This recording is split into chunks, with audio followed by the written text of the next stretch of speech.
Hello everyone, Kirkwulf back at it again. So in my last video I was talking about a theater show that we had coming up, and the first weekend, in my opinion, went very well. The show itself is sold out. We have one more weekend coming up. We've exceeded all of our ticket sales and capacity, and from the feedback that we've had so far, it's been generally positive. I've talked about a little bit here on my channel before, a lot of theater work that I've done before and the joy that I get out of it. And I find it odd that I actually never talked about some of my favorite moments from different shows that I was doing. So with the show going on, I was kind of in the mood to talk about some of my favorite memories from theater shows that I've done in the past and share them. The first theater show that I ever did was way back in high school when I was a junior.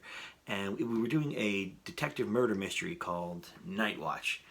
And for our first show, it was an awful lot of fun. I got to play the hard-boiled detective working very vigorously to solve the murder of a case. But admittedly, the detective role was a bit small. He doesn't really appear that much in the play since it doesn't revolve around him. But that was the first one that I ever did, and so there always kind of has a special place in my heart. But the second show that I did in my senior year was a little play called Pizza Wars. And Pizza Wars is about exactly what you'd expect it to be. It's a little bit ridiculous. I honestly can't imagine it being done in a more professional setting. It seems like a very appropriate play to do for high school. It's a show about two brothers who are fighting over who gets to run their family pizza shop. And because the plot is the father is killed after he chokes on a piece of pepperoni. Yes, I know it's a bit ridiculous. And after he chokes on the piece of pepperoni, the brothers have to fight in order to see which one is going to take over the pizza shop. And it's relatively funny for what it is. I was not one of the brothers. I played the deceased father's best friend, Victor, who was an obese Italian man. And before you say anything, I was not dummy thick at the time. So I had this giant inflatable gut that I got from a Super Mario costume that I used. Victor's character in this story is he is literally obsessed with pepperoni. Like, he will literally come and eat just the pepperoni, and that's what I would do, right? In the first scene, I had this stick, this big-ass stick of pepperoni, and I had to eat this stick of pepperoni every night, and it was funny, but awful. I still do love pepperoni, but I couldn't have it for a little bit after that. Victor tries to, at one point, break into the pizza shop to steal this pepperoni. And so what I did was, I ran in on stage with like these bushels of those pepperonis, like big pepperoni sticks in my hand. And on my way out through the door, there was water on the stage from the scene before that didn't get cleaned up. So I slipped. And this is opening night, the first show, I slipped, and the way that I fell on my butt, I busted my tailbone. And it was excruciating. So after I slipped and I fell, I run off stage, and I was like, oh my God, I'm gonna die. And people were like freaking out because I fell on my butt really hard. The worst part was the second half of the show, the entire second act had me on stage, sitting in the corner, crying as like my character withers away. So I literally had to sit for the remainder of this run with my busted ass, and it was awful. It's funny to look back on, and I have a recording of it, of the first show of Pizza Wars where I do slip and break my butt. Maybe I'll share that with you guys someday, but I'm not ready to show that to the world yet. But it's recorded. Everyone that came to see the show thought that part was particularly funny because it was real. And this is not the first time that my ass has literally been in trouble when it comes down to theater shows, but we'll get to that later. So after high school, when I started going to college, my college had two theater companies that I did get involved in. There was the Fresh Baked Theater Company, which focused on charity work, doing shows for the children of the Chester community in Pennsylvania, which didn't have art or funding for art programs in their schools, so they would come see our shows for free, or we would go to the schools to perform. So that was always a lot of fun. Then the second one was the adult, and not like dirty adult, but like for adults theater called Lone Brick, which now has morphed into Forgotten Lore, which I do still work with today. And there was one show that we did for Lone Brick. It was a horror-themed show called Very Still and Hard to See. One of the most interesting shows that I've ever done. It was a series of small couple-minute scenes that had this overarching theme about this haunted hotel. And when I say haunted, I don't mean like Scooby-Doo haunted. This was not a funny show. This was like a serious, disgusting, horror-themed show. And my one good friend, who I won't give direct names in this video, my one friend was the demon who like torments all these people and kills them and sucks out their souls and all this really weird, very Japanese-like horror. My character, I played a character named Ethan, and the plot of his scene was that he and his wife had been to this haunted hotel, and his wife, after having a nightmare, was tormented by visions that she had seen from this hotel. Because she's tormented by these visions, this puts a lot of stress on their marriage. So they start fighting, and it turns out that Ethan is a gigantic scumbag and he cheats on her. And the climax of the play is that his wife Betty reveals that Ethan was cheating on her on the kitchen floor as she watched, but he didn't see her. So what she does is she literally scrubs the floor in the kitchen until there's like a hole, like a literal gigantic pit in the middle of the kitchen. So the scene starts off, Ethan comes out and goes, "Holy shit, Betty, there's a hole in the floor, Betty," and then it goes out from there.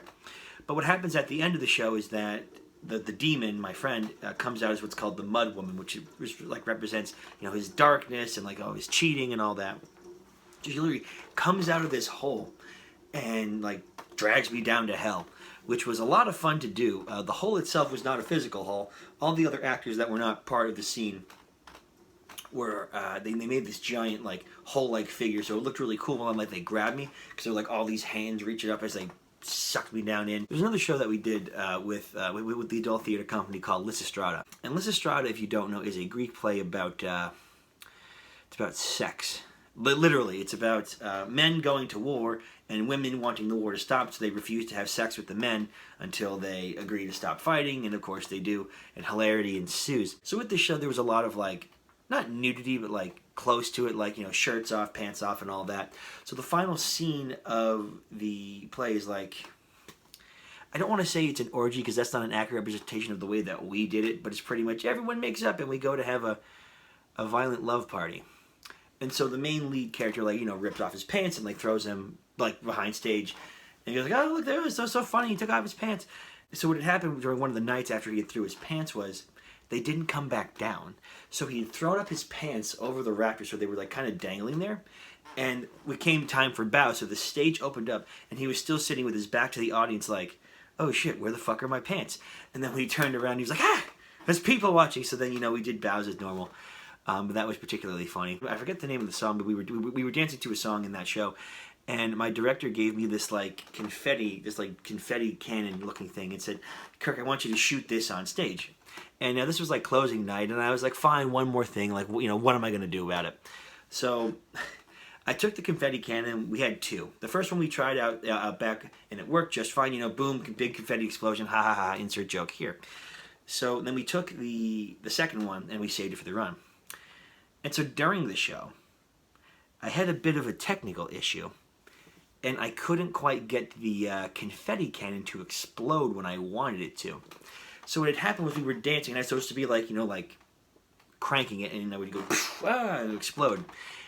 Well, because it didn't work, I stood there for about 15 seconds, and I mean like both hands like grabbing, trying to bust this freaking thing. And what had happened was we got towards the end of the scene. It's just like, okay, do or die, like get this, you gotta finish, Kirk. So I went like, and I cranked it, and I shot it into the freaking audience, and there was just this spray of confetti. So it was a bit of a mess and quite a hassle to clean up, but no one got injured, no one got hurt, but it was evidently very, very funny to watch. And if I'm not mistaken, on the recording that we have, I think that's the one that happens, but I haven't seen it in a few years, so I'd have to rewatch. To take a break from the adult theater for a moment, I'd like to step back to the children's theater company. So just to be clear, we didn't do like shows for children. We would do we didn't do like super goofy, like kid-friendly things. Like we would do like Macbeth, Romeo and Juliet, The Legend of Sleepy Hollow, shows that can be performed and a young audience would be able to understand. And now with the Shakespeare, there were some liberties taken, of course, to dumb it down just a little bit, but the gist of the story was exactly the same. There was one show that we did called The Sorcerer's Apprentice, very similar to that Mickey Mouse Fantasia film, you know, with these moving of the brushes and all those, like the hat and all that. Well, I was the apprentice, Klaus, and the end of the play was really, really well done. It was like this epic magic fight between the sorcerer and the apprentice. And so the best way to describe it was like a beam struggle from Dragon Ball Z. And Dragon Ball Z is my favorite show of all time. And I had thought it was a good idea to go ahead and channel my inner Super Saiyan. So what had happened was the sorcerer would, like, you know, morph the magic and like push it towards me. I would push it back. So I forget what the exact line was, but it was like power of light forever bright, power of my magic against the night. And so what I would do, and I just every single time, I just couldn't control my emotion. I would do a full Kamehameha. Like, I wouldn't say it, right? But like you could tell with like the way that I was posed. Like I would do like the full, like, you know, my hands out here and the like the screen, like ah. And there was one night where I swear that this happened. I swear that my hair flared up and my hair went back, and I felt it. I felt the energy pushing through my body, going ah, as I defeated the all-powerful sorcerer. There's been a lot of good shows that I've been a part of. This one including Illimitable Dominion. I'll still leave a link up to the Forgotten Lore website in case you're interested in taking a look. I know that we are going to have like t-shirts and stuff available soon, so if you want some edgy shirts, you know, man, why don't you go ahead and take a look.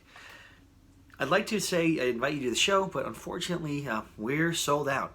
If by chance we do have more tickets up, I hate to say it, I might not be able to make a notification by then on when tickets go on sale. They go very, very quickly. We tried adding some additional seating since we were allowed to, and they sold up like that. So unfortunately, getting tickets at this point may not be possible. But what I will do is I'll continue to post updates here. I'll let you know when we have more shows coming. If you'd love to come and see, I'd certainly be happy to share our art with you. I've been in so many shows and there've been so many fun things to do, but I don't want this video to go on for hours and hours. But hey, thank you guys so much for watching. Thank you so much for keeping the arts alive in these trying times. And you know, I know a lot of artists out there are struggling, and I get it. You know, we are too. I am too, and we got to be strong right now, and everything will work out. In times like this, we need art more than ever. So hey, thank you guys so much for watching, and I'll see you in the next one.